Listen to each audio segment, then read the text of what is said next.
ሰበር ዜና በሊባኖስ በትናንትናው ዕለት ብቻ ቢያንስ 254 ሰዎች በእስራኤል ጥቃት ተገደሉ።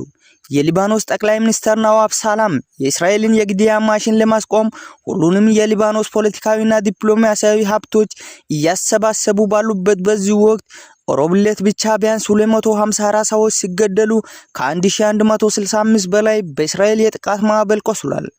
የእስራኤል ጠቅላይ ሚኒስትር ቤንያሚን ኔታንያሁ ሊባኖስ በዩናይትድ ስቴትስ እና በኢራን መካከል የተኩስ አቁም ውስጥ አልተካተተችም ያሉ ሲሆን የዩናይትድ ስቴትስ ምክትል ፕሬዝዳንት ጄዲ ቫንስ እንዲሁ ይህንን ቃል አልገባንም ብለዋል። በዚህ ጥቃት እስራኤል ዓለም አቀፍ ሕግን፣ ዓለም አቀፍ የሰብአዊ ሕግጋትና የተባበሩት መንግስታት ድርጅት ቻርተርን መርሆችን ጥሳለች ሲል የሶሪያ ውጭ ጉዳይ ሚኒስትር አስታውቋል። ሚኒስትሩ የዜጎችን ጥበቃና የሊባኖስን ሉዓላዊነት ለማክበር አግባብነት ያለው የተባበሩት መንግስታት የጸጥታው ምክር ቤት ውሳኔዎች በአስቸኳይ ሙሉ በሙሉ እንዲተገበር ጠይቋል ሲል በኤክስ ላይ በተጋራው መግለጫ ተመላክቷል። ይህ በእንዲህ እንዳለ ዛሬ በተሰማ ዜና ጠቅላይ ሚኒስትር ቤንያሚን ኔታንያሁ ከሊባኖስ ጋር ድርድር እንዲጀመር አዘዙ።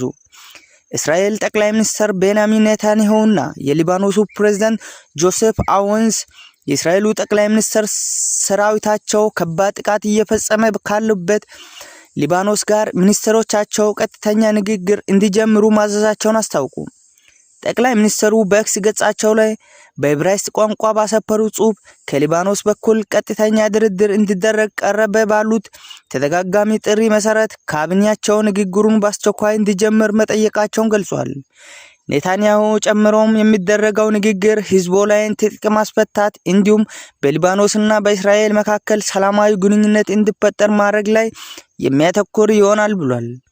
ጠቅላይ ሚኒስትር ኔታንያሁ ይህንን ከማሳወቃቸው ቀደም ብሎ የሊባኖስ ፕሬዝዳንት ጆሴፍ አውንስ ብቸኛው መፍትሄ ሁለቱ ሀገራት ተኩስ አቁም አድርገው ቀጥተኛ ድርድር ማካሄድ ነው ሲሉ ተናግሮ ነበር። ፕሬዝዳንቱ የሊባኖስ የጸጥታ ኃይሎች በአስቸጋሪ ሁኔታ ውስጥም ቢሆን ሕግ የማስከበር ስራቸውን ሙሉ ለሙሉ ሲያከናውኑ መቆየታቸውን ተናግሯል።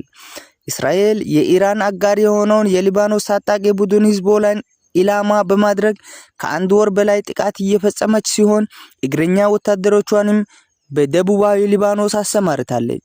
እስራኤል ባለፉት 2 ቀናት ዋና ከተማ ቤይሩት ውስጥ እና በሌሎች በርካታ የሊባኖስ አካባቢዎች በፈጸመችው ጥቃት ከ200 በላይ ሰዎች ተገድለዋል። ከ1000 በላይ ሰዎች ደግሞ ጉዳት ደርሶባቸዋል።